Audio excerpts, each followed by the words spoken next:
Time. Look at the agenda here. It is 6:34. I know we generally ask for a recorder. I will graciously be the recorder this afternoon for the minutes. But I think we do have a new face, and it's been a while since we've met in person, so I'd like to go around and introduce ourselves. If you want to start sharing, actually, you want to go ahead and work our way around the room?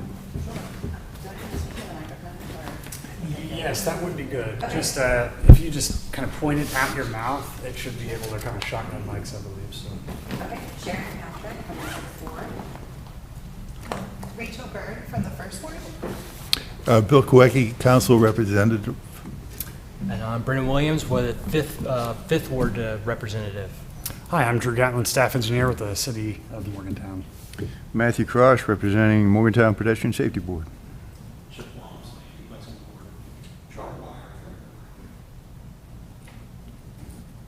Thank you, Charlie. And there is no one present here, and we haven't heard anything about a public comment. Well, Drew, would you want to go? Did you have something to present, or was that going to be until next week or next month? Right. So I do have the public works engineer report later on, in which we can discuss certain things from my department.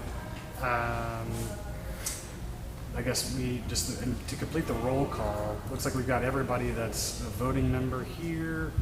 Our ex officio members, Barb Morgan, she was unable to make it tonight, but she is planning to join us in person whenever we meet in person. If her schedule aligns, I'm here.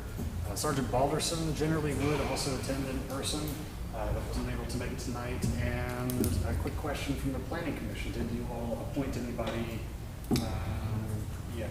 Yeah, so this is, just so y'all know, I'm also serving on the Planning Commission. And formally, I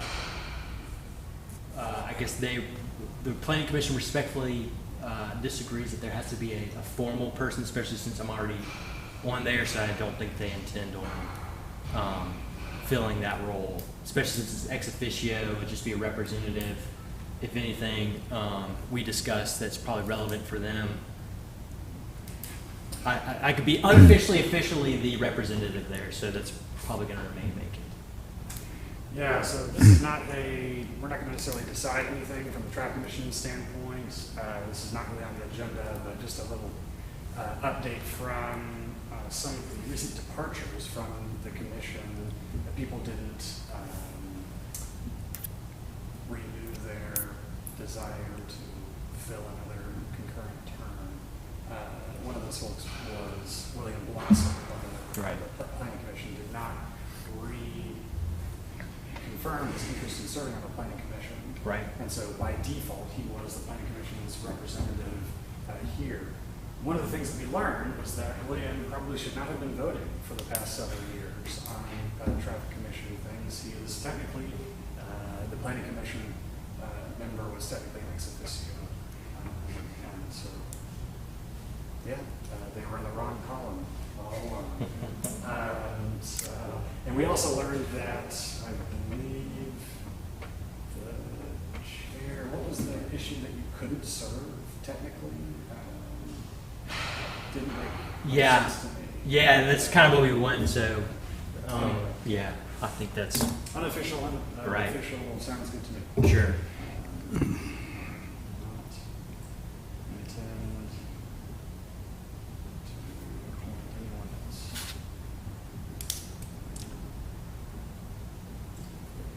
Yeah, so I think Heather, the city clerk, had mentioned that we needed somebody, but it was pretty forcefully said that, I guess, being a volunteer body, there was not going to be there, so I think it's going to be vacant for until further indeterminate amount of time. So, Sorry, what position?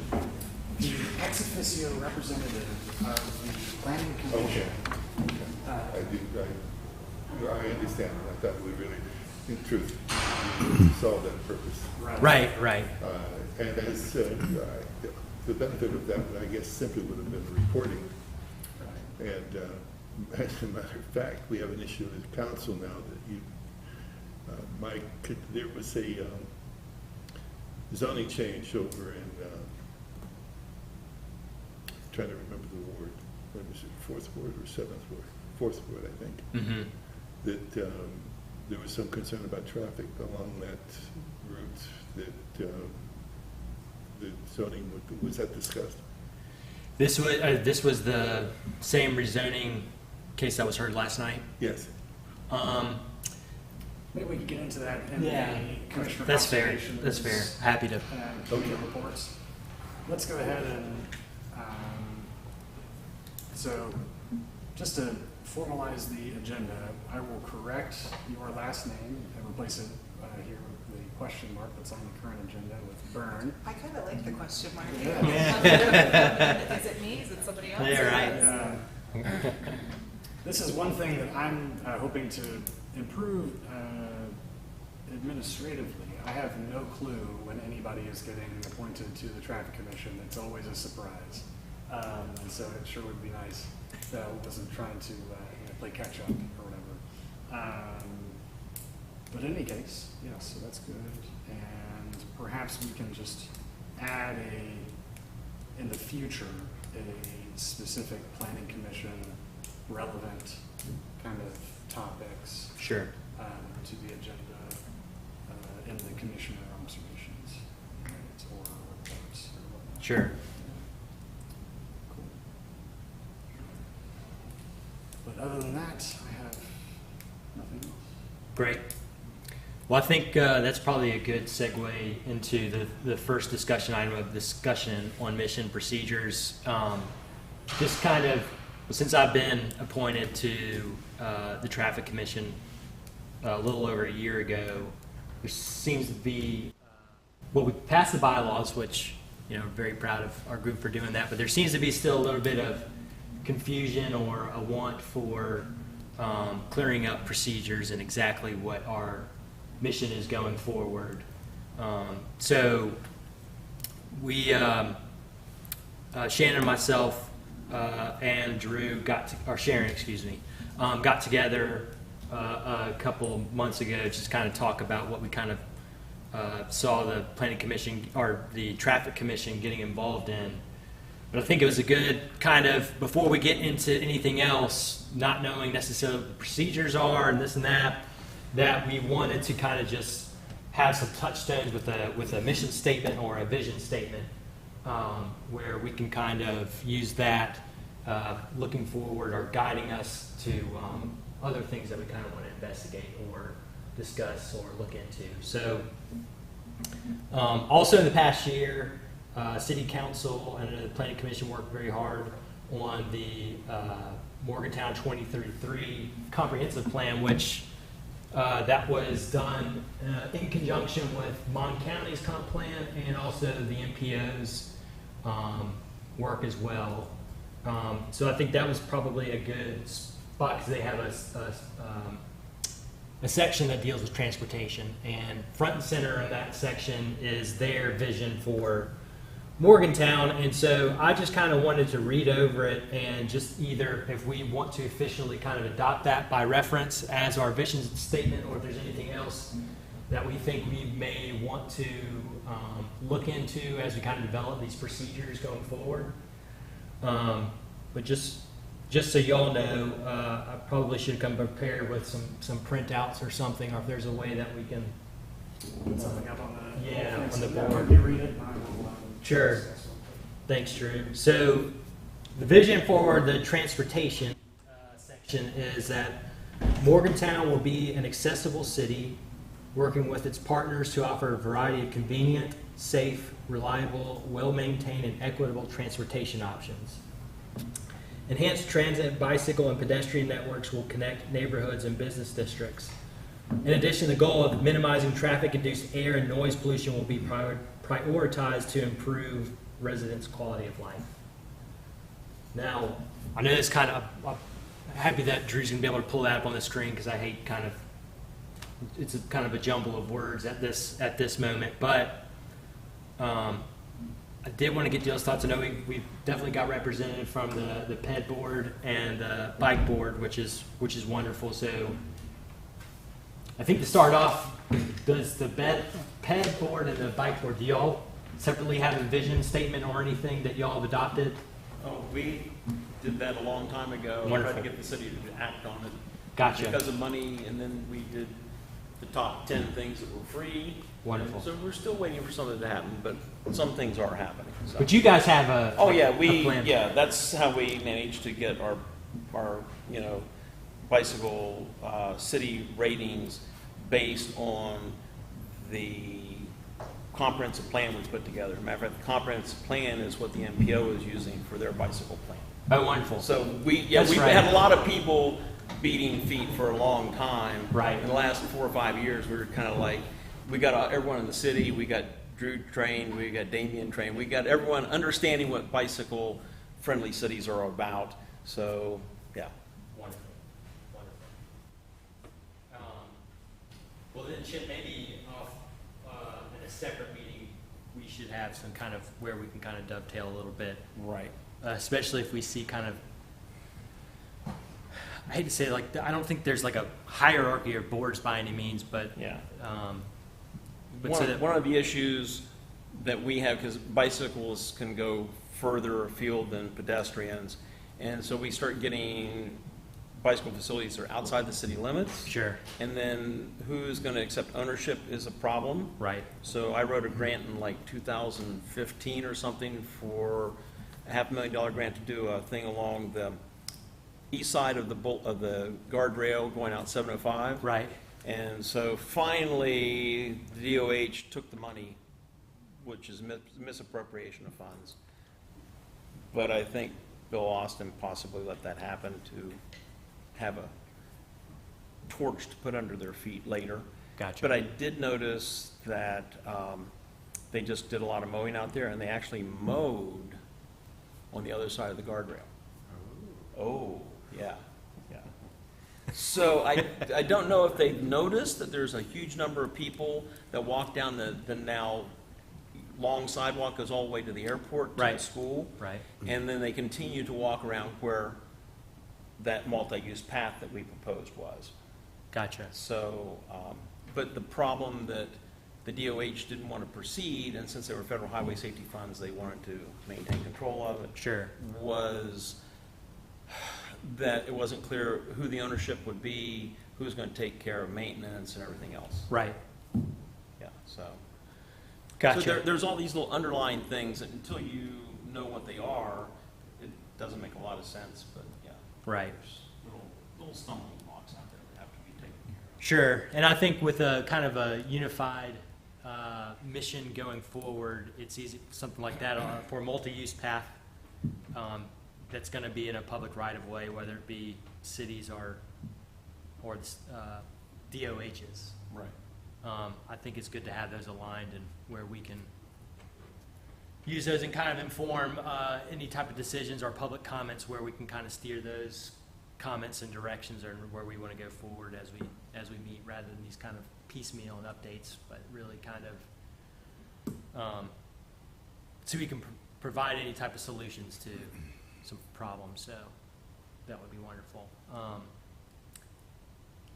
Matt, Mr. Cross, what about the PED board?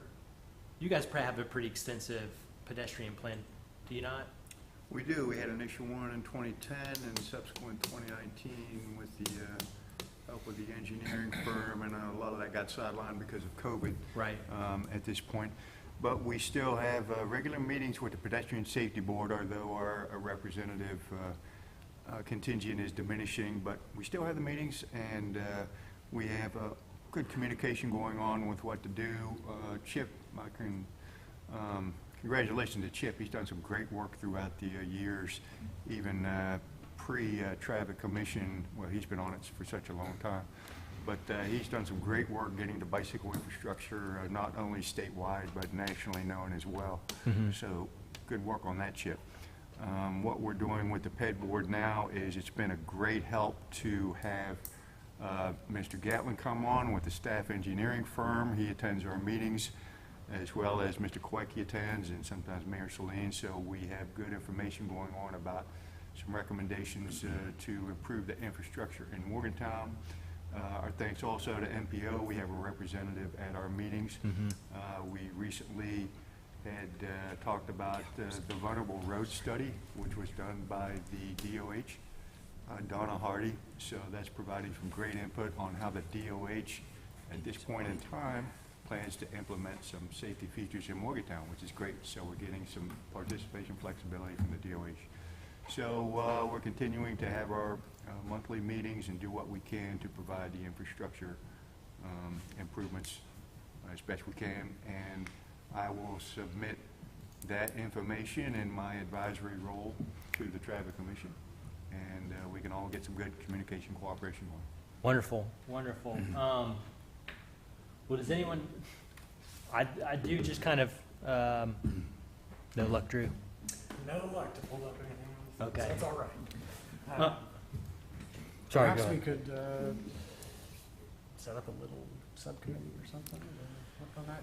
Yeah, I think for this meeting, I just want to make sure that everyone's kind of aware and kind of before just pouncing on everybody and trying to get thoughts, but just kind of where we're kind of coming from and where we'd like to do in the next kind of couple of meetings here,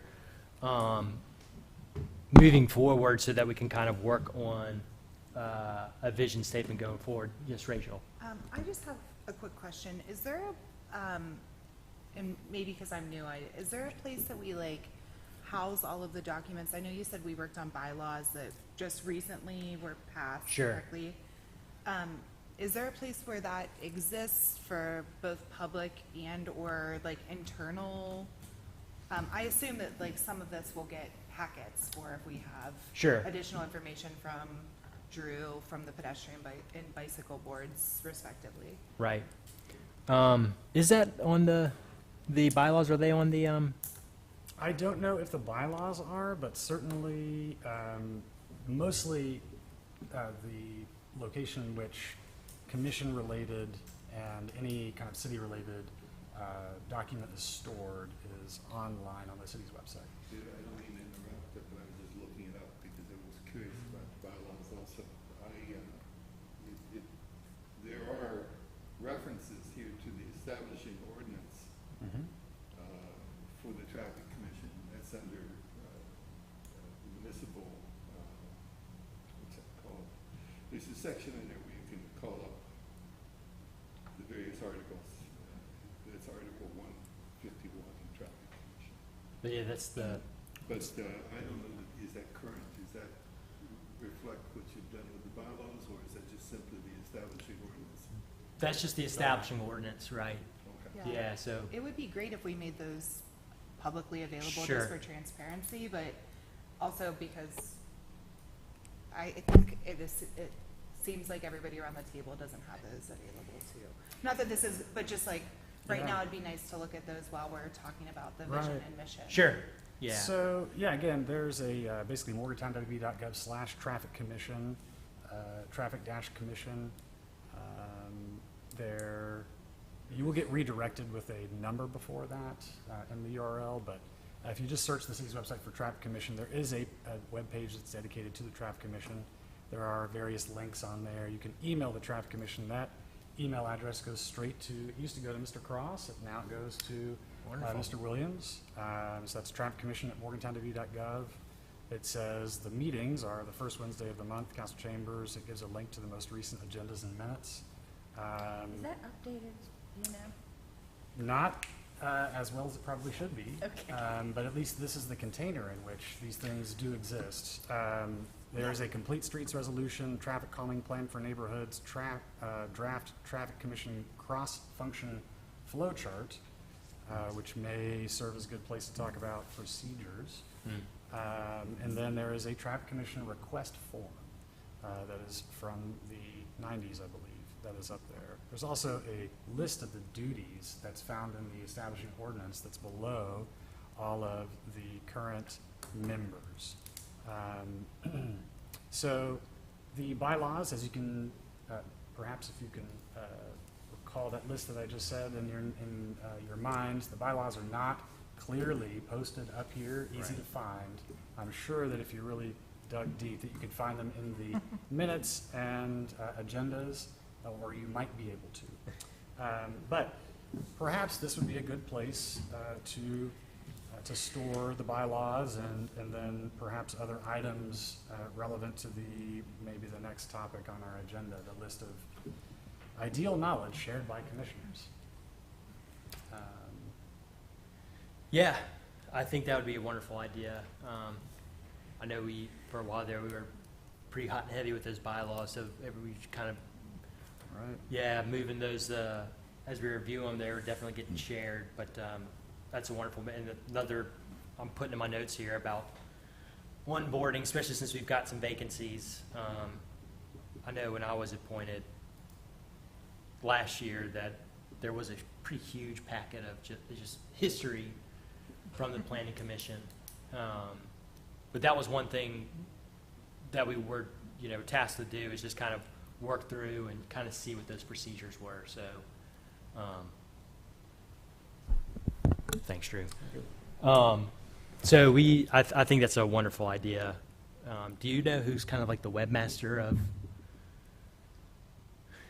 This updating that? Yeah, right. So all website updates and publishing changes go through the communications department. And so we will work with them to Great. go ahead and get those bylaws up there. But yeah.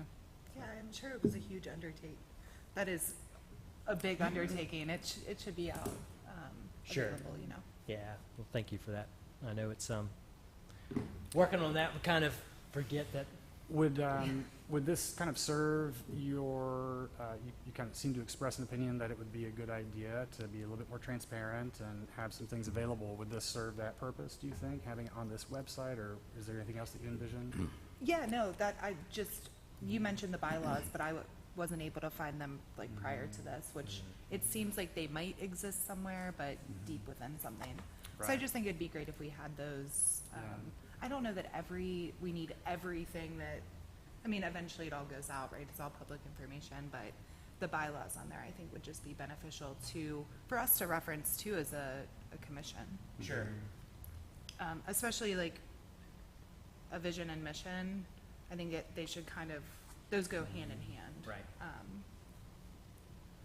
But it's a good point. I mean, when I was reading over this vision and you saying public transparency, the very first sentence is Morgantown will be an accessible city. I think this is the context of the moving around of people, whether it be by car, pedestrian, or bike. But I think it should also be expanded to Information Yeah. and right. public transparency and all of that. Right. Cool. Sounds gravy to me. Yeah. But I would suggest, and I will follow up, since we don't have the audio visual, of just kind of maybe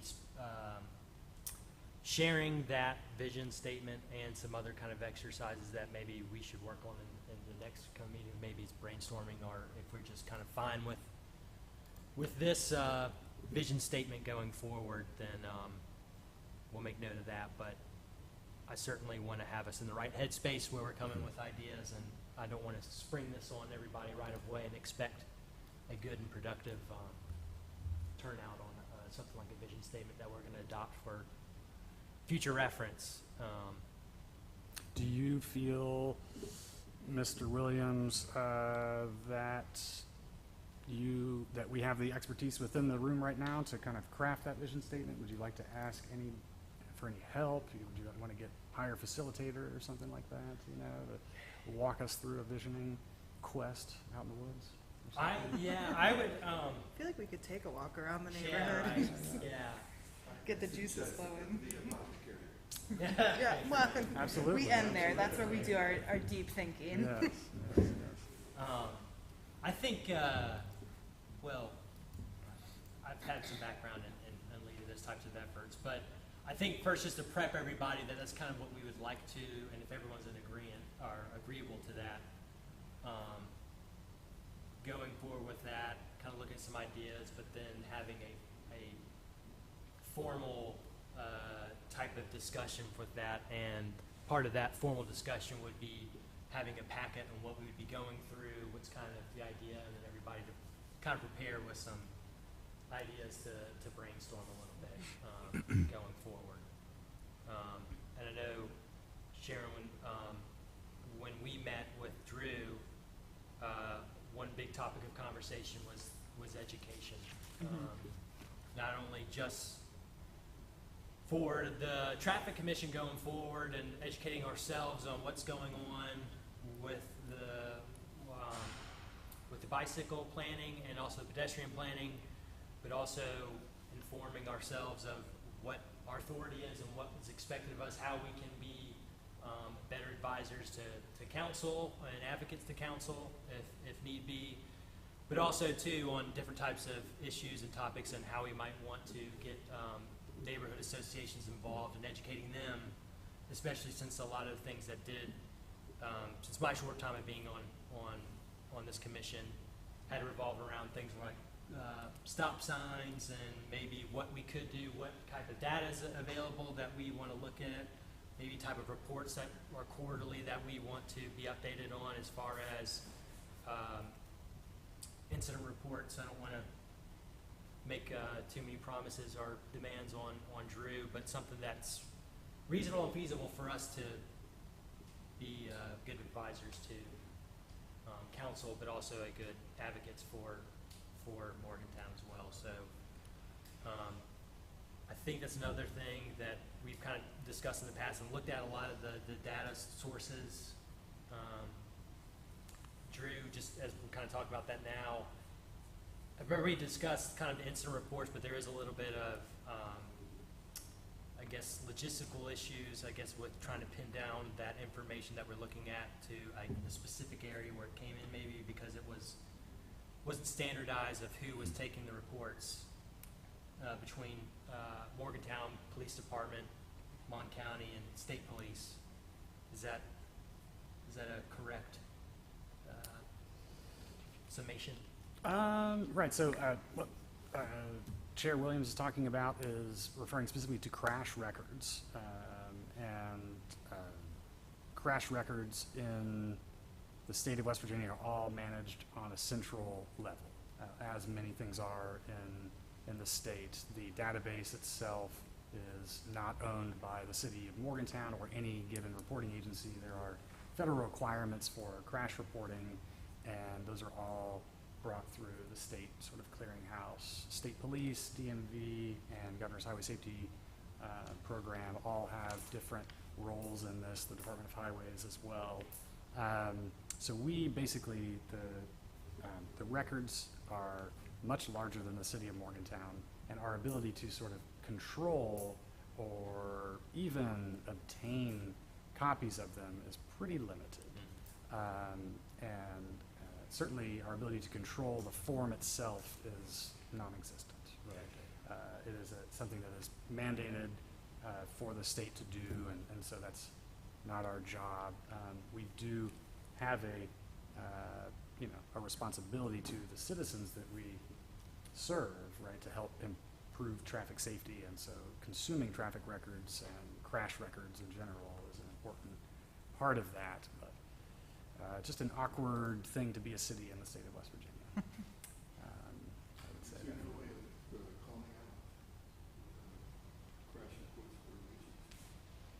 Yeah, so just speaking again a little bit further to this, this is a state project, state database, state mandate. We are just one agency of hundreds that submits crash records to this database. It's basically a one-way valve. We have access We're to... submitting to them Correct. within our region, so then we have our own region report. We have our own agency crash records. We do not have the records of all agencies that respond to crashes on our roads, though. Right? So WVU Police Department, State Police Department, Granville, Westover,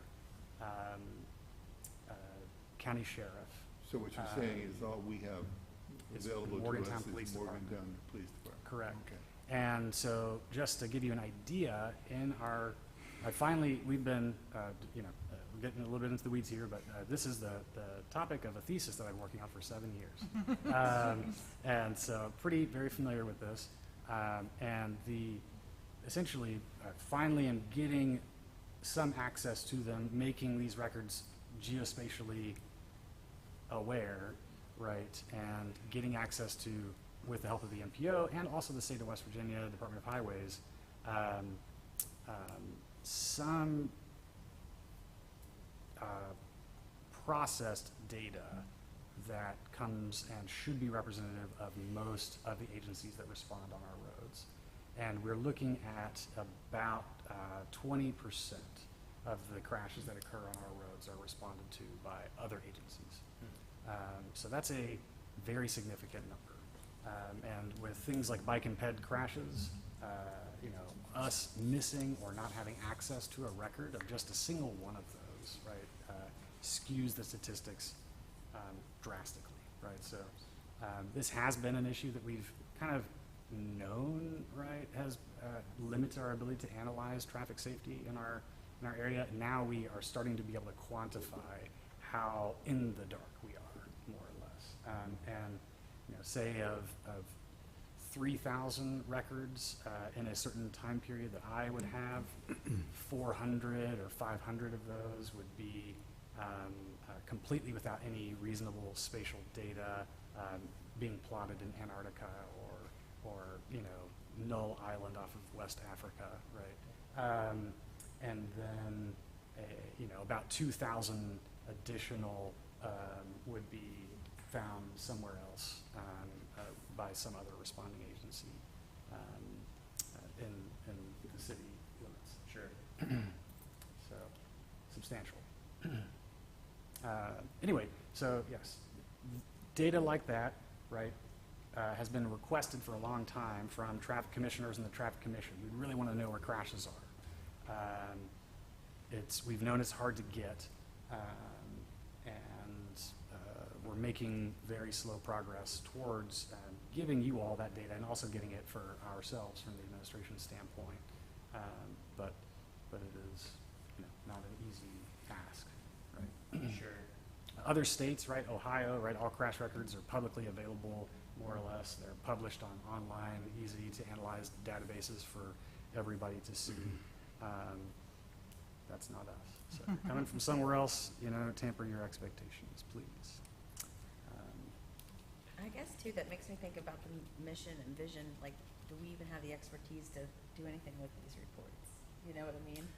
Like, Yeah, well, I mean, I guess even as it kind of relates to like education, it's just for us to know, because if we do get that question, and if everybody's kind of burning, that we can kind of be a mouthpiece beyond just kind of explaining, especially if we're at a neighborhood association meeting or something like that, that's kind of what we're up against. I think, we're limited. If we're limited, but, being armed with the education or the knowledge of our limitations certainly is beneficial. I don't want to necessarily pass the buck if dealing with going to a neighborhood association and they're, upset with, speeding going on, to how we can intelligibly kind of communicate what the situation is without, throwing our hands up. So. And if I could, one of the limitations, as we all know, is so many roads are controlled by the state within our neighborhoods and town in general. So communication with the DOH can be a little bit sluggish. It's been just not so long ago we got the RFBs installed, the rapid flashing beacons, which help with pedestrian safety and crossing. They've been very effective, very helpful, and the drivers are now getting situated and trained to respect those beacons, which is good. One thing Staff Engineer Gatlin's been working on is the LPI lead pedestrian interval, which we don't have in the state yet, to my knowledge.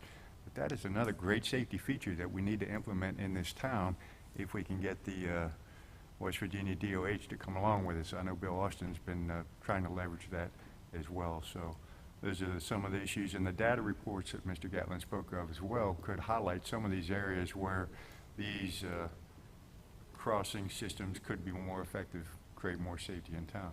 Right. Excuse me, Matt, just the abbreviation you gave for the the traffic lights, the pedestrian cross, just in case, would you be a little more specific? It's actually RRFB, a rectangular rapid flashing beacon. You'll see those, the And- pedestrian initiates a button, the beacons flash, drivers see, hey, somebody wants to cross, let's let them cross. And the delay? LPI. Or LPI, lead pedestrian interval. You'll see those in Pittsburgh and some of the other cities as well.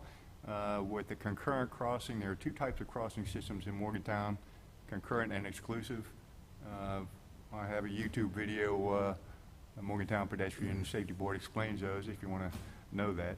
But there's a third one as well, the LPI with the concurrent crossing. The pedestrian presses a button. They generally have a 5-second interval to establish their position in the crosswalk before the cars get the green light. This really helps for drivers to actually be aware that there are pedestrians crossing. So that's a really good system, and I'm really looking forward to when we can get that established in West Virginia somewhere. I was in Pittsburgh Yeah.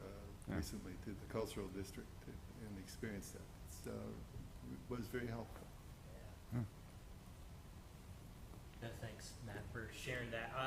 I think that too, that's another kind of, I think, low-hanging fruit for us for education too, is just mapping for ourselves, getting familiar which roads are city-owned, which ones are state-owned, and what does that mean necessarily? Again, I know that's a big source of frustration when people are complaining about gravel trucks and tearing up the roads, and everyone's around, this side is saying, hey, we can't do anything as the state, but it's kind of a hard conversation to have, and especially an emotional conversation, to kind of educate ourselves and maybe what we can do, or maybe who to put in contact if the city can't necessarily do anything, how we can corral some awareness for some advocacy on making some change there, since I know, I've not been here that long, but I know well before I've been here, there's been a lot of complaints about the gravel trucks. It's made its way into the comprehensive plan. So I think any way that we can educate ourselves and give ourselves ammunition to make some headway in there, that would be beneficial. But that's an easy low-hanging fruit, I would think, of just kind of mapping that stuff out for us. I know this, that you guys have that information. You think that'd be beneficial on the website then, you're thinking too? I On the Traffic Commission website? definitely would. I think so. Yeah. There is a page, it's not housed on the Traffic Commission page, but perhaps a backlink to that, yeah, with a map of city-owned streets. So,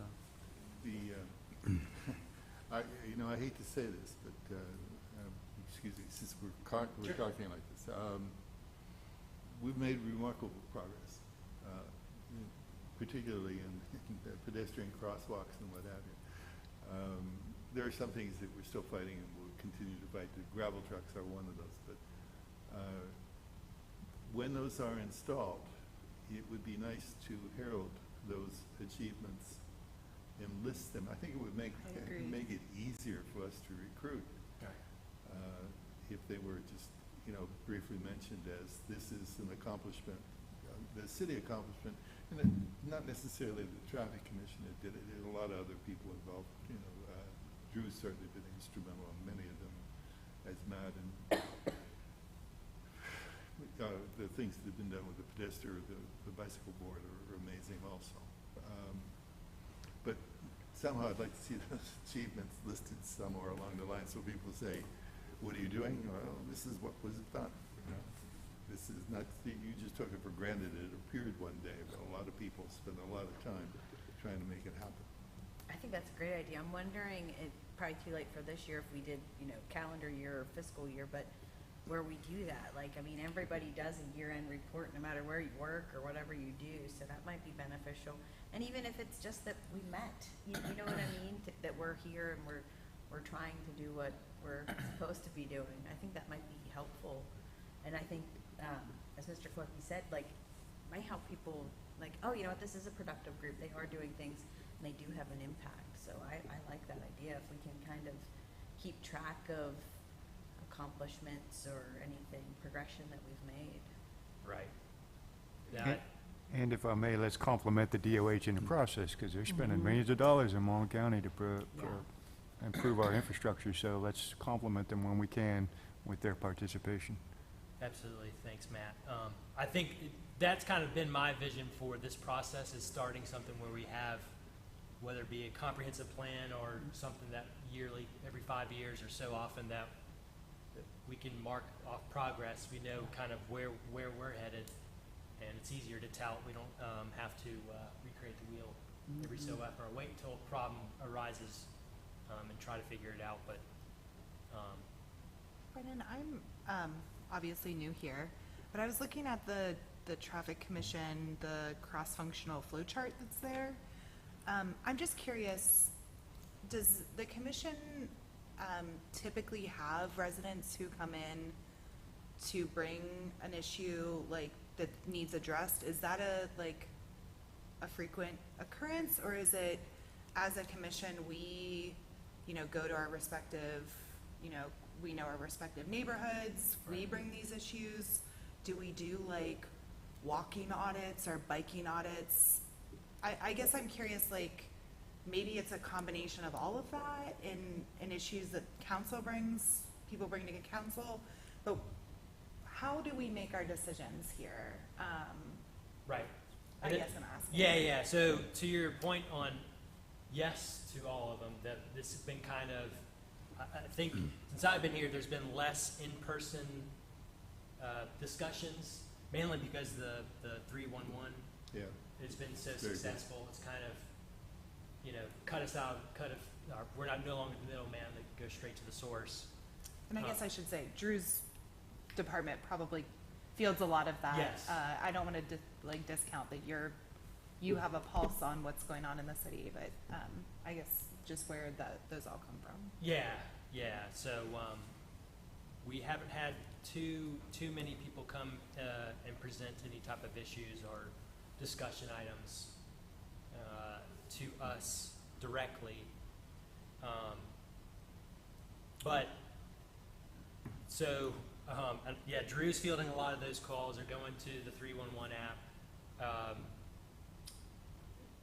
I think we're kind of seeing how we can be a little bit more proactive, or how we can maybe organize ourselves to disseminate from the city down to our respective wards and how, what have you. So, Right, so, yeah, if I could just Sure. add on to that.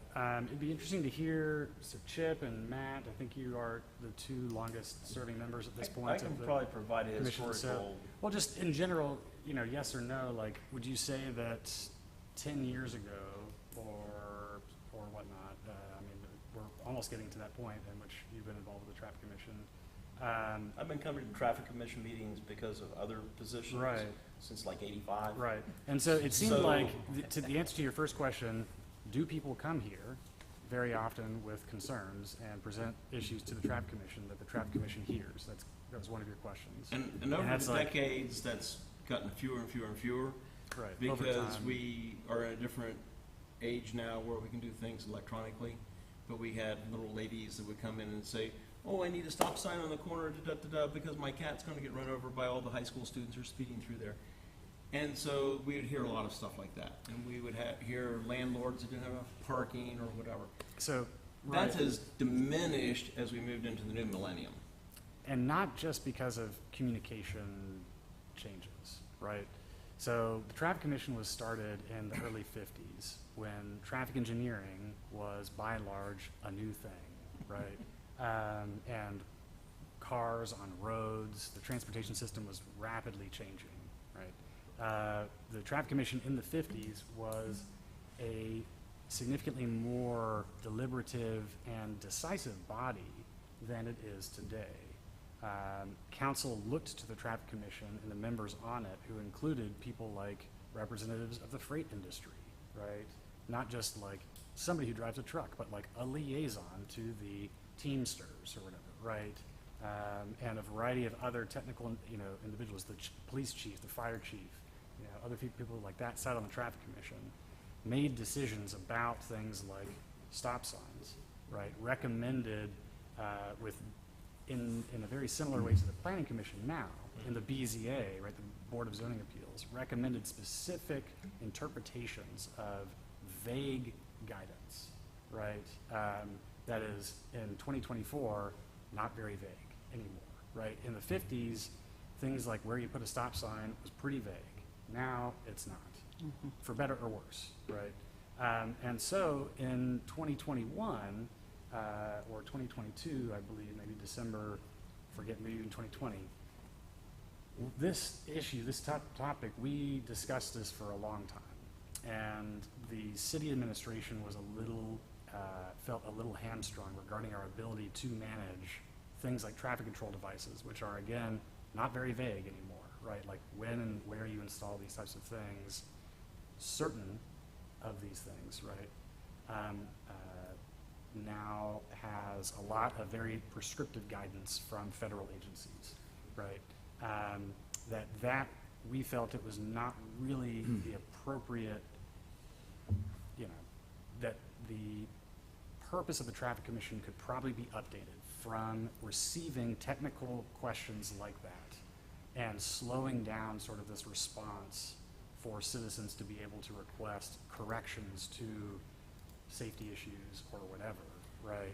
And so the Traffic Commission worked with the administration and City Council and completely updated the traffic code and essentially allowed administration to begin making these decisions, responding to citizen requests directly, and then implementing decisions, alerting council of those decisions, and then council could essentially say, we disagree, but they had to do that in a proactive manner, and we didn't have to wait, essentially, for council to do things like install a stop sign. So I believe at the moment, the Traffic Commission, we're talking about things like mission and procedures, and if you go back in our minutes, you'll start to see just a lot of this kind of like existential grappling of like, well, now that we've taken that away from you, right?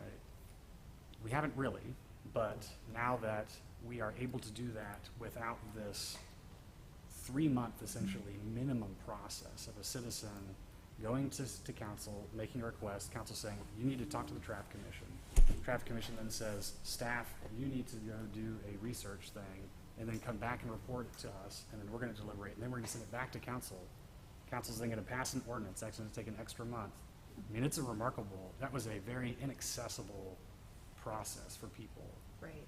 So I think that is good information. I think we got a historical context where we're at right now to think about how we integrate that into the mission and vision. Because I think it's a little different than the flow chart here is maybe an older flow chart that is not the procedure for us anymore, and still on the mission and vision. I don't want to, Sure. I didn't derail, but still on the mission and vision of what we do, which might be more of an education and advocacy than it is installing stop signs and making those decisions. Right. So for the mission and vision, I think that is a good context of where we're at as the commission. Yeah. Charlie? Drew, I've got a question here, just a sort of case in point. Now, speed bumps are fairly new in Morgantown. Run me through what role did the Traffic Commission have with the installing of speed bumps? I mean, did it start here at the Traffic Commission or neighborhood input? I think we're going down the same path as to how this process works. Where does it begin? Where does it go? Yeah. What role do we have? Yeah, so that's a great case in point to sort of dive into this.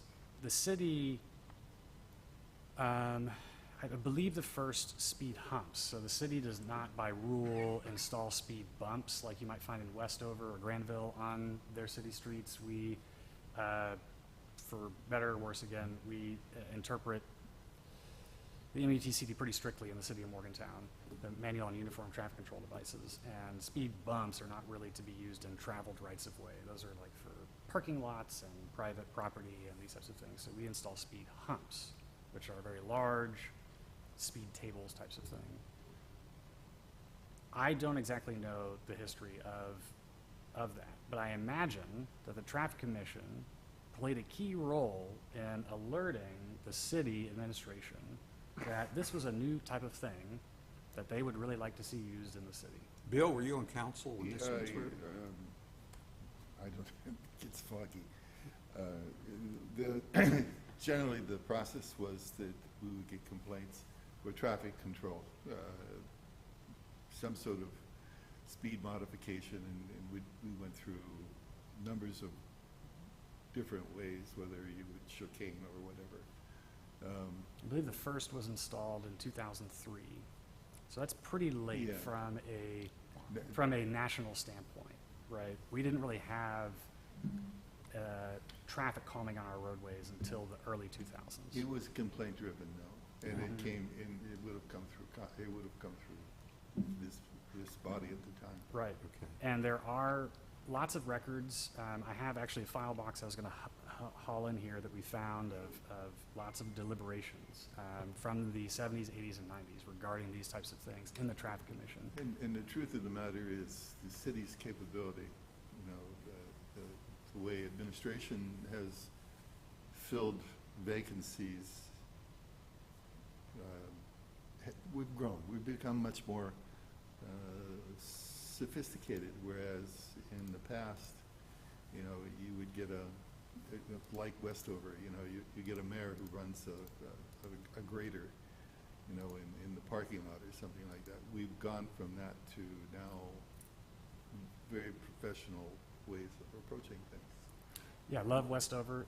Don't want to talk anything bad about them, of course, but I very much agree the sophistication of the city apparatus has increased over time. But just, to answer your question, I think the central role of the Traffic Commission throughout its history has been to try and increase that sophistication. If it notices sort of the city lagging behind, right, its peers around the country or around the world, right, and say, hey, look, you aren't doing this thing. We would like you to do this thing. And sort of maybe city council receives a bunch of complaints about traffic calming, right, in the early 2000s or the 90s, and starts to see people are traveling, go to conferences, see the installation of certain things across the country, come back, and then they put it to the Traffic Commission. The Traffic Commission then encouraged engineering, public works, right, to look into this. Then we hired a consultant, and the consultant probably charged us $50,000 to tell us where to put 10 speed humps, right? And so that's kind of how that process worked. Just to wrap that up,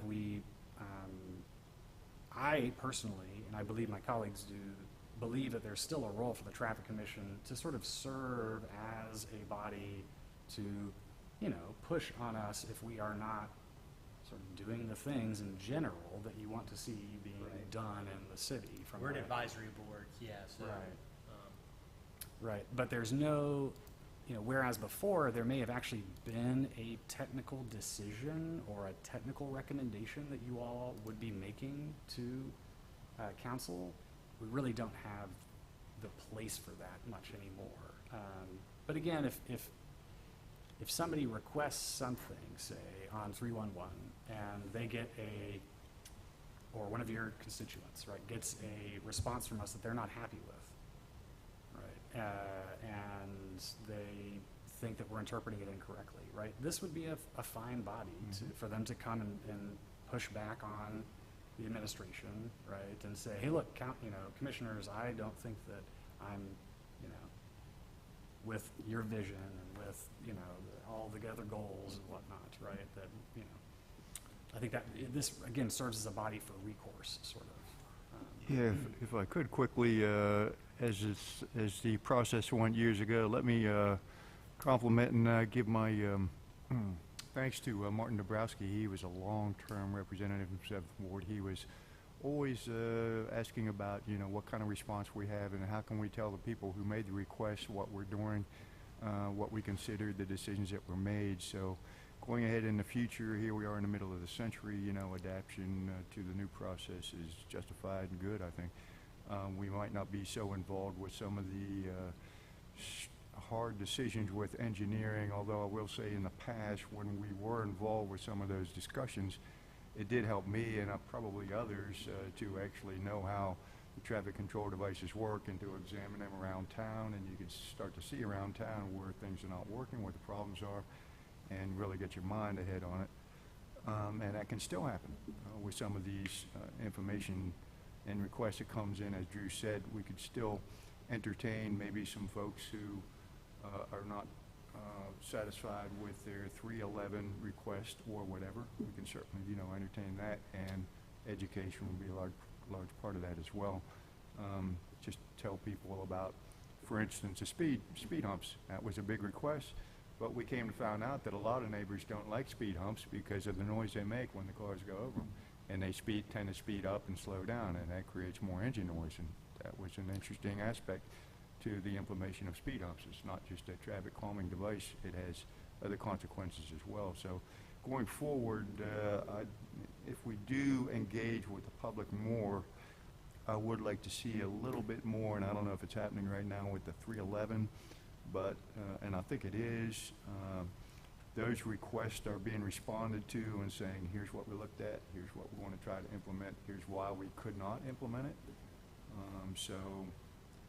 As an extension, creating accessibility, as we spoke about, to the public as well. It's not just, physical infrastructure traveling. It's also accessibility to the public. So I think that's certainly going to be part of our role. Can I bounce something off too? The reason why I said it is, matter of fact, this morning I had a meeting on boards and commissions. We are in the process of looking at boards and commissions, or trying to on city council. We have a considerable number, and they've been there for a long time, and initially they had a particular purpose that formed a particular function that was not available in another manner. And it's been suggested, the sophistication of the city and the change in communications has affected that to some degree. So you really need to know whether or not they still serve that purpose, and whether or not people who are on that board are getting the satisfaction that they want. One of the things I've heard is, the 311 is replacing people standing in front of us now. I'm wondering if it would be advantageous, and this is not necessarily a burden for Drew.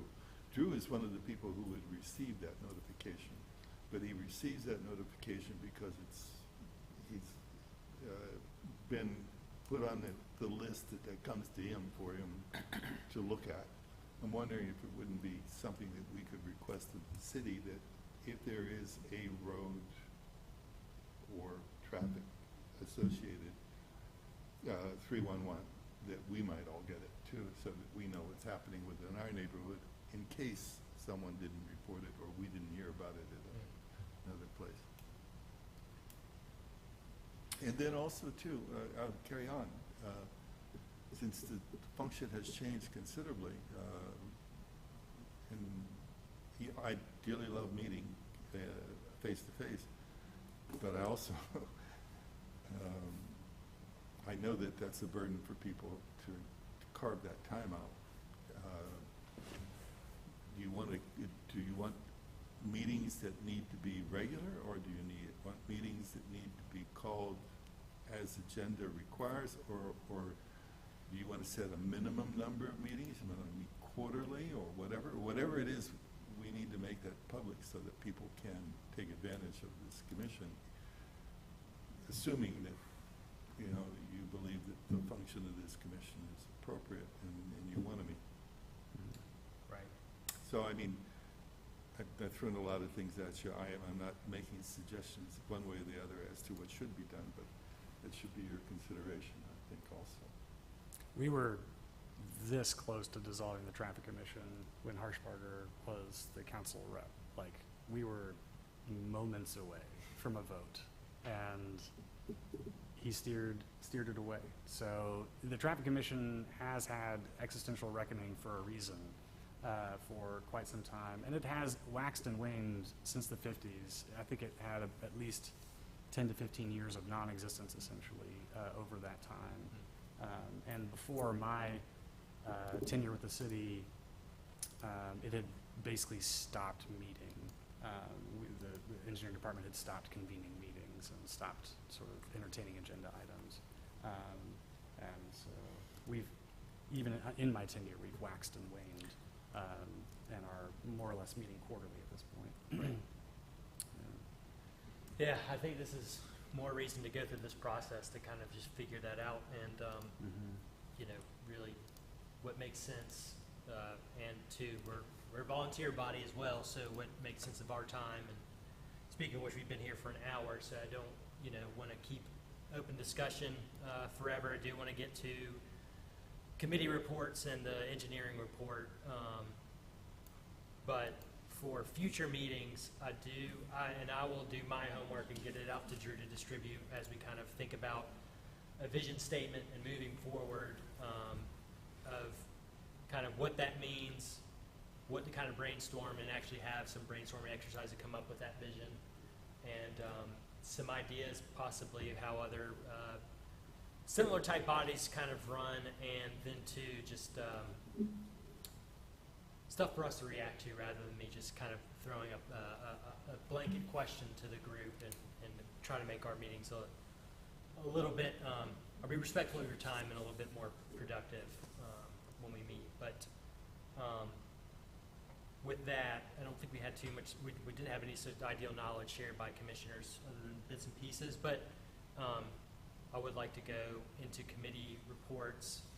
And Rachel, just so you know, for these committee reports, we would just kind of go down, each committee member going down the wards, just kind of say what they've either heard or observations that they've had. We've been kind of tweaking on that and what that even looks like a little bit. So, before we go to commissioner observations and Yep. committee reports, so a lot of you all did, in your discussion of mission and procedures and vision, mention things that I was listing as part, potentially, you know, ideal knowledge, right? So we mentioned things like different traffic control devices, LPIs, RFBs, just kind of the definition of those things. General awareness might be a good thing. The bylaws, right? Some of the history of the Traffic Commission, achievements of the Traffic Commission, state roads versus city roads, probably current action items, right? Or we've mentioned a variety of access to data, but that's not necessarily shared knowledge, right? Are there other kind of background sort of things that you all think would be good for Rachel to know before, you know, proceeding or whatever on this committee, assuming she or does not already know it? Following up on Bill Kowicki's comment about should we have access to any of the 311 requests regarding to engineering about a traffic calming device in a neighborhood. So possibly we can utilize that if engineering sees it fit and approves that particular request, maybe to come to Traffic Commission. The primary benefit I see to that is just engaging with the public as well. Again, letting them know that we're here and they can come and participate, and we are addressing their concerns. It's not just goes into engineering database and they get one reply or whatever, or in the best case scenario, something gets done, and they like what gets done. Although we found out in the history a lot of times when talking about improvements, a lot of people don't like what's recommended and what's implemented. So that's a consideration as well. A lot of discussions we had about problems that people made requests on, we spent a lot of time talking about, and it seemed like we never implemented anything. Maybe that's the only thing we can do because of money restrictions, because of other people's grievances, rights of way, so forth. I don't know that we need to be so involved in those discussions anymore, but I think we should continue some of that involvement to a degree just for purpose of public engagement.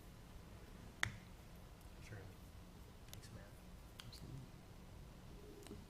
Sorry, so I didn't want to Yeah. derail No, thank your you. move to committee, but yeah, perhaps in the same way that preparing for, future discussion, just think about this, and these are types of things that we can add to the website or just help you all to learn or get access to, any questions or whatnot.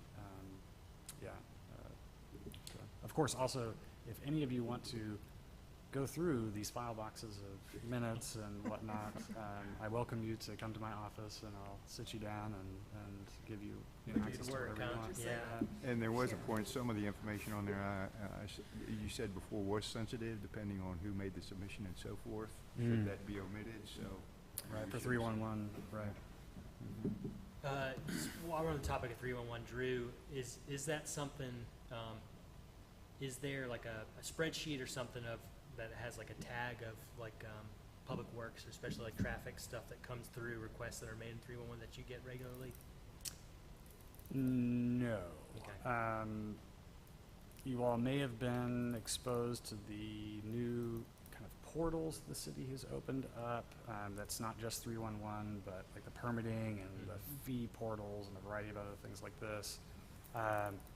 311 has been sort of eclipsed by this larger database type thing that we are adopting. And so 311 is kind of like how crash records are sent to the state or whatever. 311 is this tiny little thing that goes into a larger database, and some of those requests sort of become work orders. Some of them are sort of, but they're all processed in a different area or a different way. I get a very small amount of those requests. However, the vast majority of them are relatively easy for anybody to kind of review and look at online. Okay. So Is that public? it is public. Oh, Yeah. okay. Just, I encourage you to kind of poke around. I was cruising through. Yeah, Seeing stuff now. Morgantown 311, right? Like you can submit your own Lots of complaint, sidewalks, and though. then it comes up to the map after you There submit. you go. Yeah, and so, you probably actually have access to a lot more than you might realize, just already. So now you have homework. I Yeah. wish somebody would have told me this before. I would have been Right. doing You can my, actually my even- nightly scrolling on 311. Yeah, Have fun. yeah, sit down as you do it. There's some interesting comments. Oh, there's very interesting ones. It's yeah. entertaining. You can also comment on other people's requests. Oh my gosh, it's like Oh, yeah, Facebook, you but can. It is pretty Some of interesting. them you It can. is quite interesting. Yes. God, we've created yeah. Facebook. Yeah. You know what I was thinking though, Drew, as you mentioned about like the definitions, the bylaws and everything, I'm wondering, and this is probably a huge undertaking, but thinking if we can use links to places, maybe we do a guide to traffic commission and, it links to where we're, somewhere maybe where we have definitions, and if we don't, maybe if you could, I'm happy to type stuff up or whatever to kind of get some things rolling. It seems like guides are really popular, and we put that out there on the website. Maybe it links to minutes, links to agendas, links to the map that has like the city and state roads or something. So there's not a whole lot that we have to do, but if we have things in a compiled area, guide to traffic commission, you click on that and then maybe it opens to other things. Sure. Now, I don't know who does the website in order to do that or anything like that, but might be something. Yeah, I would like to encourage you all, if you have ideas like this, if you're familiar with the concept of pseudocoding or just kind of like skeleton outlining or something, right? Or even just an outline of like an essay that you might write, right? It's very helpful for staff if you want something like this made to have something to go off of. So if you have something in your mind, try to put that down on paper, even if it is just a scribble. Sure.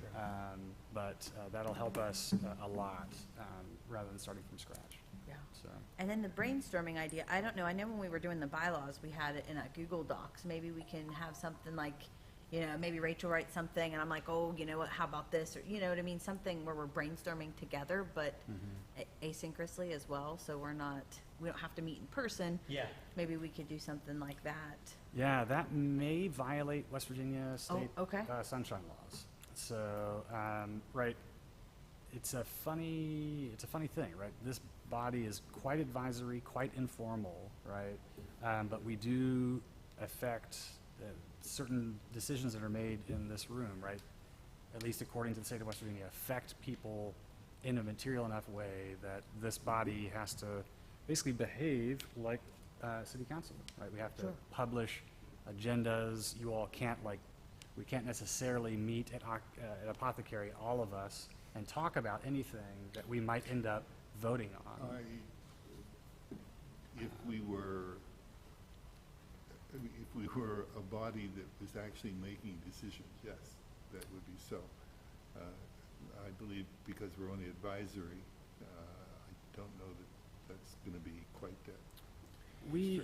I think we could certainly use some clarification on it, but I have suggested that We can perhaps we may not be, as serious as the city council, but the current thought is that we are as serious as city council, and that we, at least according to the law, that we have to be pretty above board about all of this. And so things like asynchronous discussion, right, of potential decisions, just have to be intentional about that, and how other people can get access to that essentially, and sort of monitor the way that we are deliberating. Just out of curiosity, I know our city attorney has done things for our boards and commissions. Have you guys been exposed to that? Have you been run through it? No? We had, we've had in the past like a one big kind of group. I know we did it one Yeah, time, yeah. but not particular with Ryan or anything as this board. But we've had all boards and commissions meet with him and kind of It talk would have about been done for all boards and Right. commissions, yeah. Yeah, right. So I know since I've been on a board in the past year.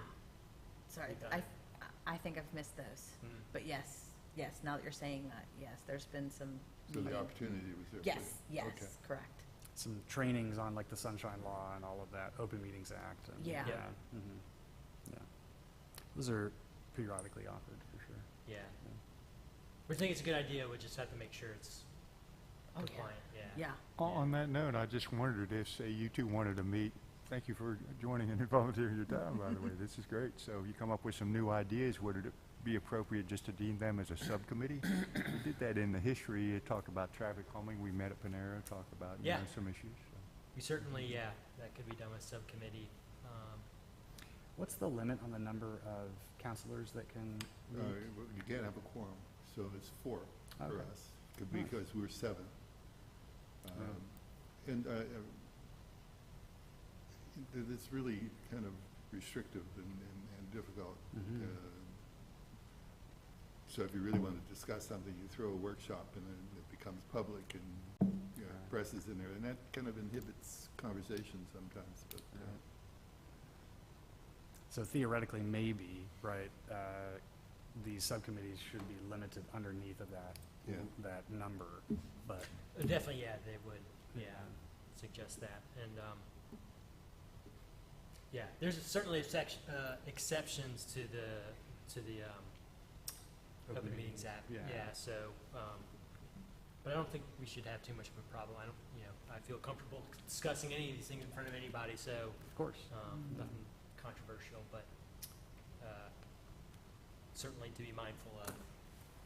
Just making sure people have the opportunity to participate, right, Right. is the important, the motivating factor right behind that We law. just circled right back into the mission and vision There you go. conversation at the beginning too. Right. Taking notes? Yep. So, committee reports or? Sure, we'll go around the room again with the committee reports. Sharon, do you have anything to report for your ward? I don't necessarily for my ward, but I wanted folks to interact with it. Is it the MMMPO? They have a report out there that's interactive. I saw it on LinkedIn, so I'm going to plan to do that. And then I saw that the DOH, and apparently my password to my Dominion post isn't updated, so I got to figure it out to actually read the article, but I saw a headline about the DOH and Brockway So I'm pretty excited too. I think it's a good thing. I haven't heard anything from any of my folks. The last we had was those speed humps, and those have been in, and everything's been smooth sailing, I do believe. So that's all I have. Wonderful. Rachel, I'll put you on the spot. There's no requirement to have heard anything, but why you've maybe that inspired you to join the traffic commission or anything like that. Is there anything to report or any concern you've heard from First Ward? We have a First Ward Neighborhood Association meeting at the end of June, so I'll be in attendance and talk more. But around White Park, just in my daily observations, we walk that area a lot. My partner, myself, and our 2 dogs. It's super trafficked by folks crossing back and forth to the softball. I think both of those are softball fields at the bottom there. And then at the top of White Park, during school, folks who are crossing to go to South Middle School, and there's not crosswalks there. There are the speed humps, but not crosswalks. That was one thing that inspired me to get more involved with the Traffic Commission, just watching people kind of play Frogger across there. Even though the speed limit is 15 miles per hour, that's not always followed by everybody, and just some dangerous intersections there. That is my only report, I guess, so far, but look forward to working with you all and making Morgantown a safer place for cars, pedestrians, bicycles, and just our community in general. Great. Well, we're happy you're here, so thanks, Rachel. I don't have a second ward representative. I will report for second ward. I've not heard any complaints at the Association of Neighbors meeting, so we're okay. Thank you. Same for me with Fifth Ward. I haven't heard too many complaints. I don't know if it's the school being out. It's pretty quiet on my front. So, Matt, anything? A couple of points here. I would also like to thank, talking about accessibility and our cooperative effort in Morgantown, Ella Belling does great work with the Mon River Trails Conservancy. She generally attends our meetings as well.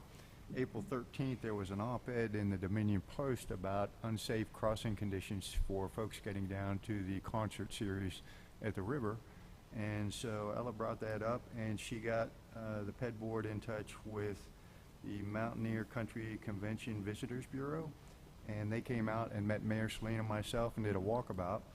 And that's Rachel Johnson is the specialist there with the Convention and Visitor Bureau, and she brought one of her techs along, and they actually did a little film, and now they have a promotional safety walking video on Instagram and so forth about the preferred safer walking routes to get to the downtown park, or the park from downtown.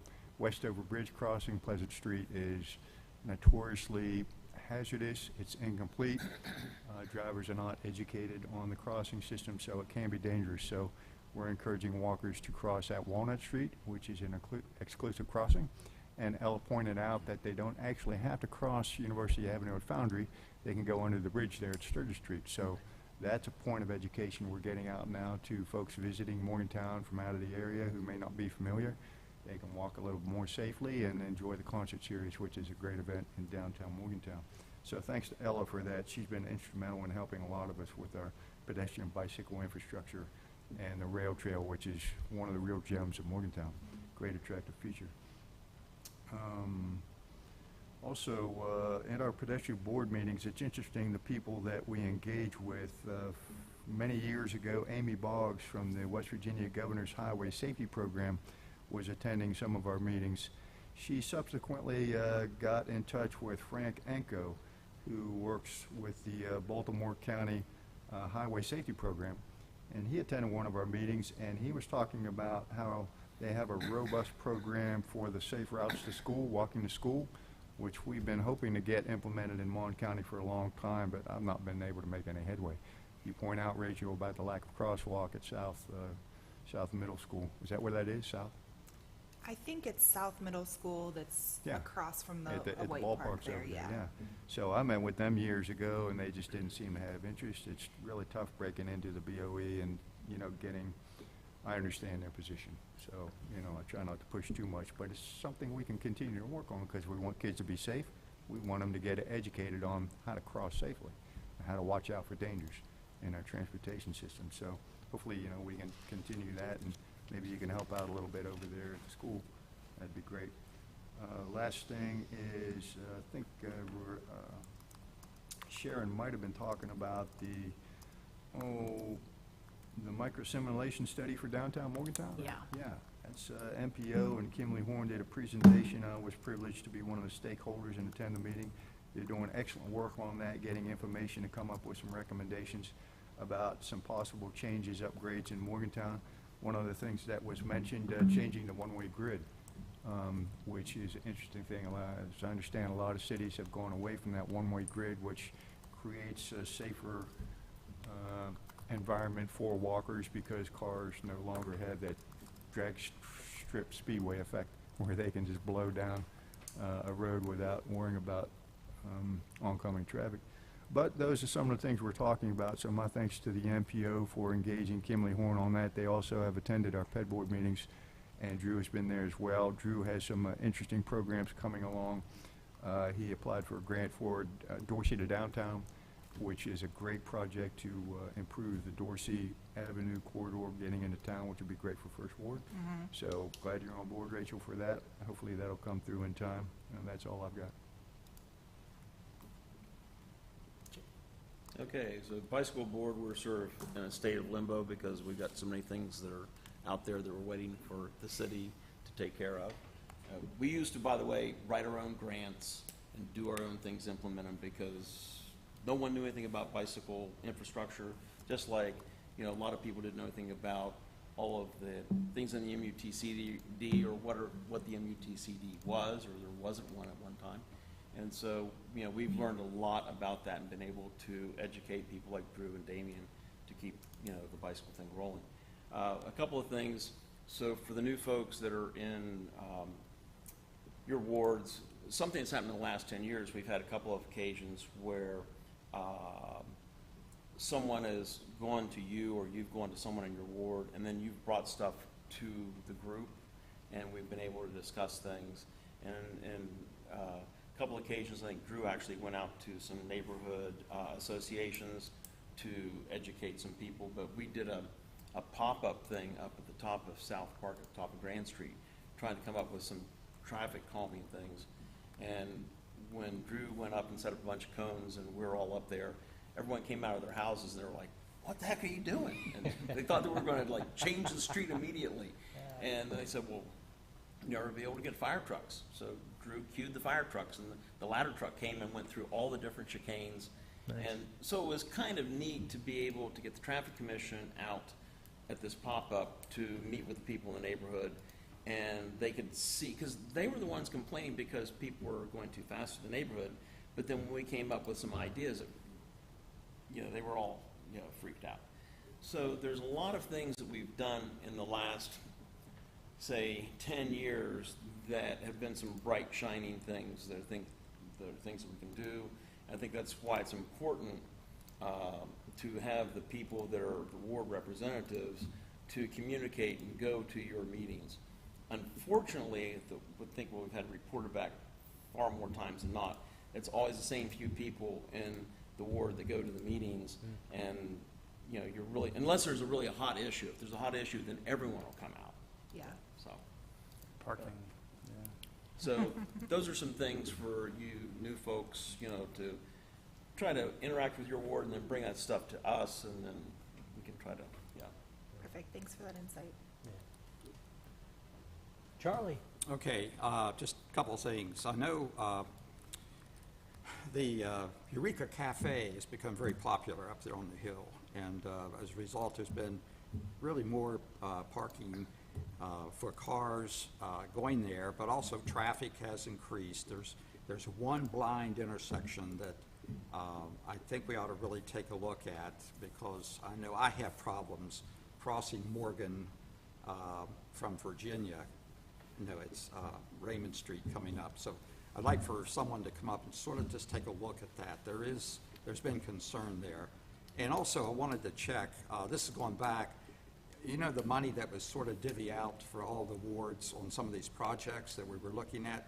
Drew, what's the status on that? Did that money come through, or where is it right now as far as an update on? Maybe I could talk about that in my Public Works Engineer okay. report. Yeah. Okay. So you're asking about like the pedestrian response, pedestrian safety rapid response projects? Yeah, right. yeah. It's on my list to talk about here shortly. Okay. Yeah. Other than that, I don't think we really have any dire crisis or anything going on. Yeah. So you're talking about, just to confirm, the intersection of Morgan and Eureka. Yes, there is a blind area there. It's really Yeah. tight. A lot of the people going to the cafe or going up for exercise or whatever. Sometimes cars will be coming up from Highland, and even if they're coming away from the cafe, they can't really see beyond that really corner. So it is a problem. I have to be careful going through it. Good. So anyway, Yeah. you know, that's our real crown jewel in the neighborhood, is that area. Yeah. Thanks, Charlie. Yeah, Drew's. Okay. yours. Public Works Engineer report. We can just talk about those rapid response plans. So they are under design right now. We have 8 projects that are spread across all 7 wards, I believe. Some of them are like right on the edge of 2 wards. And just to remind you all, that money is coming out of the ARPA funds, the sidewalk sort of funds that City Council gave to City Administration and said, we're going to give you $1 million. Like, we want you to figure out what to do with sidewalks, and we're using some of that $1 million for rapid response projects, some of that $1 million for a planning process that is similar to the 2020 bike PED plan that was done by the MPO, but is focused on just the city, not the region, and is kind of reprioritizing certain things and updating since that analysis was done in 2019, 2018. So all of those are under contract. Kimley Horn, you may have heard their name recently regarding the downtown microsimulation study. They're a consultant, nationwide consultant, maybe even international presence. But they're very good folks. A lot of the people we're working with are WVU grads, so they have lived in actually in Morgantown, and so have a good experience with it. They are an on-call consultant for the city of Morgantown as well, and so they are our design consultant for those rapid response projects. One of those projects is surrounding Eureka Cafe and essentially all of that park up there, and is we're currently proposing to rip out and replace a bunch of sidewalk and add additional sidewalk and do speed tables and rectangular rapid flashing beacons, and I actually already approved either a stop sign or a yield sign at Morgan and Eureka several weeks ago. It should have already been installed, but I guess not. It might have gotten lost in the cracks there. But yeah, so those are all going to be presented, drafts of those are going to be presented at City Council Committee of the Whole this month. We would like to present those to you all at some point, but you can certainly learn about them if you want to watch that Committee of the Whole. We're going to have me and Damien and our consultants there talking about that, and probably giving an update on that general pedestrian planning sort of process, right, for the sidewalk, right? How are we going to address the $100 million in sort of deferred maintenance and projects that we've identified. Yeah, so we are set to give a presentation at this committee of the whole this month at council. We're also going to be talking about the recent paving assessment, pavement assessment, I should say. So the pavement assessment is something that we have done for a very long time. Generally, right, if you're in charge of an asset like a pavement structure, and a lot of it, you want to make good investments on that asset. You want to keep your assets in good condition. You don't want to get underwater with the condition of your assets and defer too much maintenance and have them all failing around you and not enough revenue to fix them, and et cetera, right? So pavement asset management is another one of those things that the sophistication has gotten increasingly complex over the years. We are now in a point where a lot of us are using essentially proverbial black boxes with AI assessment of what's known as LiDAR, laser scanning data of our roadway surfaces and all of that. If you saw my 2008 Ford Explorer driving around the city with a weird alien-looking antenna thing over the winter, that was me, and I was collecting black box data for our pavement assessment. And so that information has started to trickle back in. We are getting results, and just wanted to give you all some general highlights. We last did this type of assessment in 2017, which was right after the passage of the user fee. So before the user fee, which is it was a transformational way for the city to develop a new revenue stream under the Home Rule program, charging essentially every worker in the city of Morgantown a $3 a week fee going towards safe streets. So that includes basically 50% for street improvements and then 50% for police inside of K-12 schools. Not sure how that's contributing to safe streets, but in any case, 50% of that was essentially at this point, $2.5 million a year that we've been putting to things like buying new street maintenance equipment for public works and drastically expanding our paving project and all of this stuff. Just to give you some numbers to chew on, if you rate the condition of our roadway network from a 0 to 100 scale, and for each segment of road, you give it a score, 0 being completely failed, bad condition, 100 being perfect condition. In 2017, our average pavement condition index was a 38. So pretty much almost entirely failed. We had very bad roadways in March of 2017. We analyzed back then 572,000 linear feet of roadway. That was averaging about 18 feet wide. Yeah, that's a lot. We had a little over 100 miles that we were analyzing back then that we are responsible for. Since the MSF, the passage of the MSF, since 2017, essentially. We passed it in 2016. The first project that we funded was in 2017. We have paved 242,000 some odd linear feet of roadway over 6 projects, which is more than 45 miles. From a square footage, we are about, we resurfaced about half of our entire network since then. So that's a really rapid improvement. You might be interested in the average PCI. Well, it's now up to over 60, right? So we are definitely rapidly improving. And that's my estimation. We're still working on those numbers. If we drill down a little bit,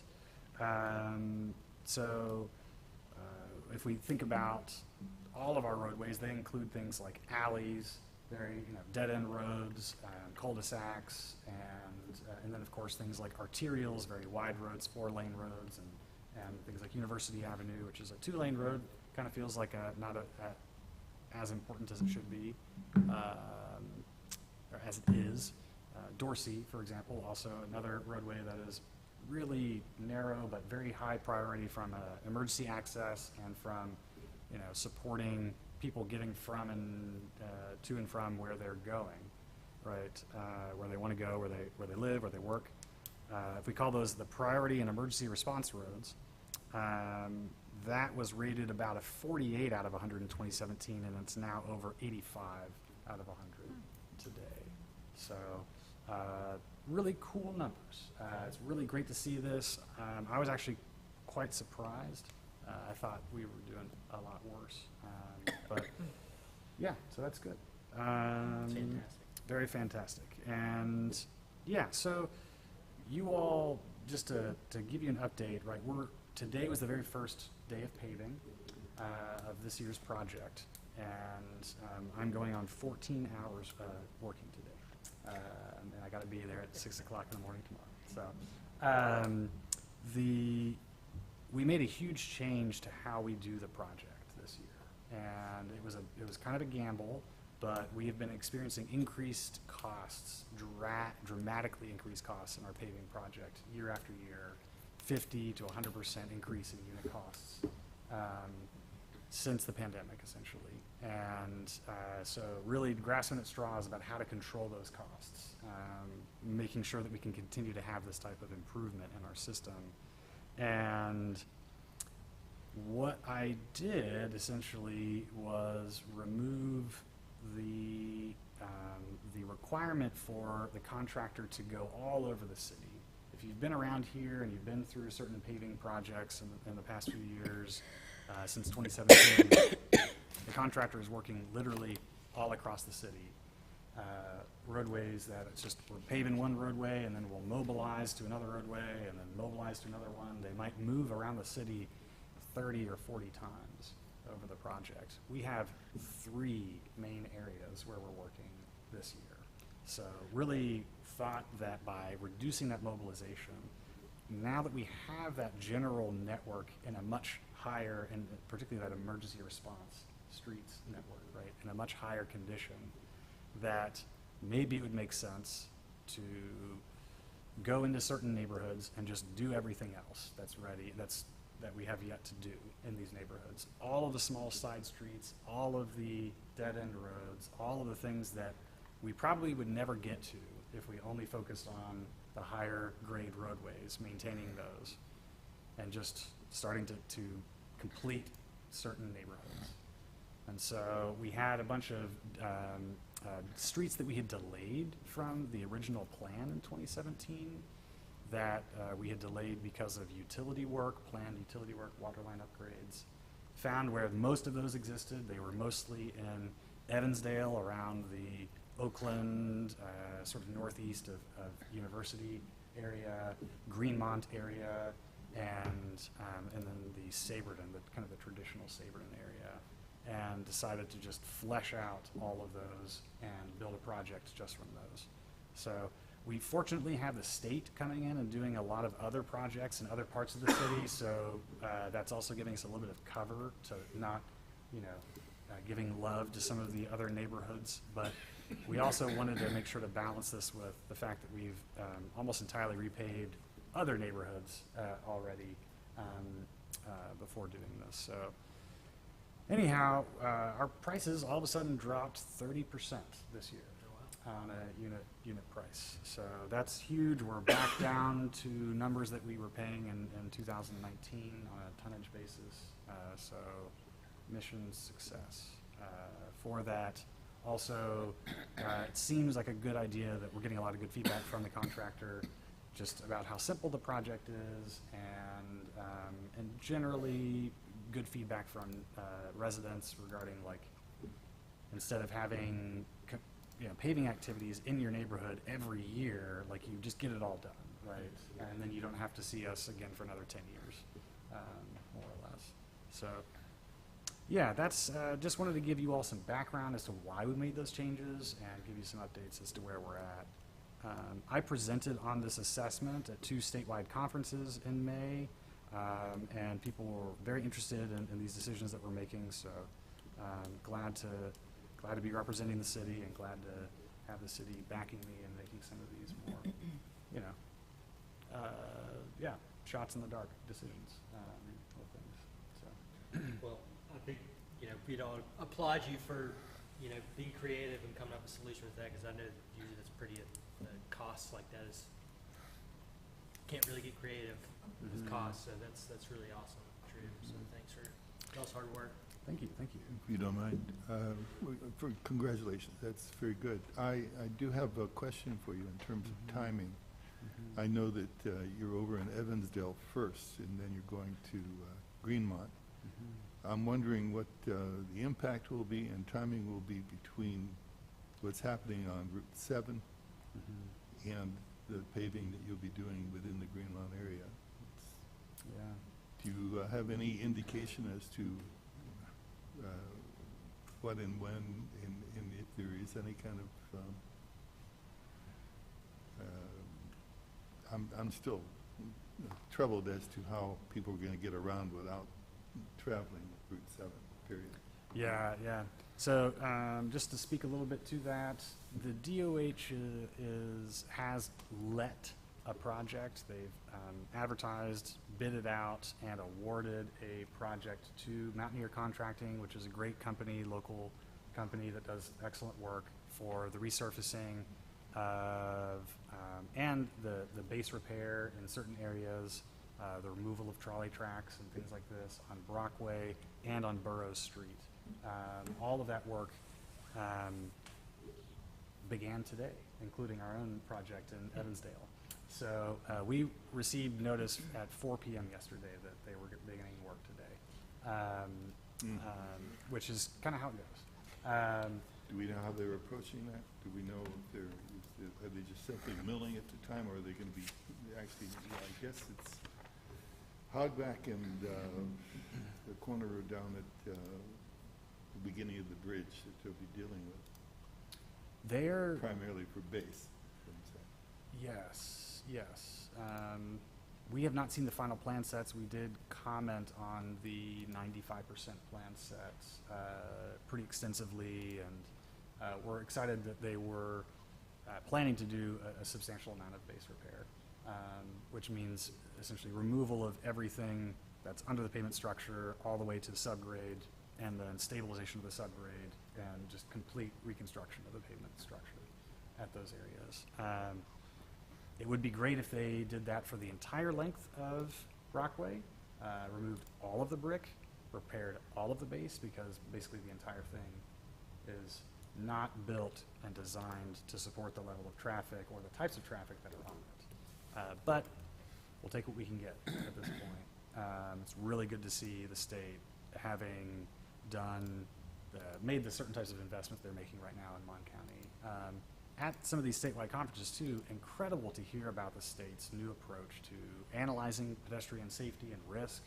And I mean, they're talking the talk. They're really, really saying all of the right things regarding vulnerable road users, and not just relying on crash data to make decisions, but looking at the built environment, generators and attractors of pedestrians and other vulnerable road users, doing risk assessments that do not, again, require fully looking at just crash data, right? So excellent, excellent about face in some ways that we're seeing from them. Great. So in general, we're going to actually move to Saberton first and then to Greenmont last. Our contractor generally works from June until November. We are now, with the changes that we made to this year's contracts, they gave us a 9 total days of paving schedule. So our contract will be in and out. You won't even know that we were there, kind of. It's going to be kind of painful, a little like rip the Band-Aid for a few days in each of these neighborhoods, but For example, we milled the entirety of the Evansdale area today in one day, which would generally take much longer than that before. So I don't know, again, what changed. I mean, I do know it changed, but I did not expect it to be this drastic of an improvement. So I think the Brockway work is going to be a lot more disruptive potentially. But like it was with Willie, you know, it was quite a bit of a worry. It was kind of hard. It did disrupt, but their timeline that they were given for that was like 6 months to complete work, and it didn't take 6 months. The Brockway project is similar, and the Burroughs project is similar. They can start now, and then they've got until like December 1st. But no contractor is going to be dragging it out like the Beatrice project, for example, that's been going on for a long time. That's a very complicated structural project that has been justifiably taking a very long time. See, I'm wondering, I subscribe to our local paper, the Dominion Post, and read it pretty frequently. I didn't see anything, but has engineering or street public works put an article out indicating that you have a new process now where you're going to be focusing on one neighborhood, which might mean a little more impact to let people know? No, we have not really been super public. This is what I just told you all. You were the very first people to hear that kind of explanation. So I haven't told council. I haven't really even explained to city manager in those types of words. But we did. People gave me the trust, and I made the decision. And so, yeah, I was holding my fingers, you know. But yeah, so it's been good. Awesome. But we'll work to communicate that. That's great, and we can go out as representatives, you know. Right. Neighborhood meeting you got coming up. I don't know. I was gonna ask, do you have the plan from MUB or Dominion Hope when they're gonna rip up all that paving that he did? Right. We do. It just had happened on my street several years ago. I mean, it was beautiful, and it was seriously like a week later, and I was like, what the heck? Yeah, that does happen. Very, very annoying. Certain utility companies are much easier to work with than others on that, and some of them will honor, essentially, we have like a moratorium. You know, if we pave it, you can't touch it for 5 years unless there's like Oh, a nice. gas leak or something that's going to kill people, you know. Nice. Or a water Major, main yeah. is totally broken or something. And then if you do touch it, you have to overlay the whole thing. That's the way the current policy and procedure is. Some of them follow that, and some of them don't. Yeah. Some of them we have more control over than others. But in any case, hopefully, yeah, I think we've been getting a lot better at that. Actually, Good. we tend to give them like the list ahead of time, and they're I think a while back on council it was mentioned, and I remember that relationship getting better yeah. from what I had heard.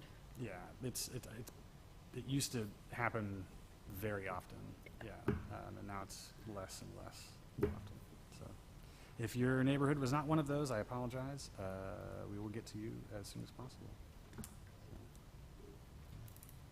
Wonderful. That was a lot. A lot of good news, I will say. We should know in the next 3 weeks or so whether or not we got the $8 million raise grant for the Dorsey to downtown corridor. That would be a huge win for the city, and by far the largest grant that I've ever helped to procure. But we'll see. Good luck, nice work. Thank you. Well, with that, it's close to 2-hour meeting, so and I think I will probably give you plenty of fodder for future agenda items. So Cool. I would entertain a motion to adjourn. Second. We got first Chip, second. I'll say. Second. All right. Thank you all.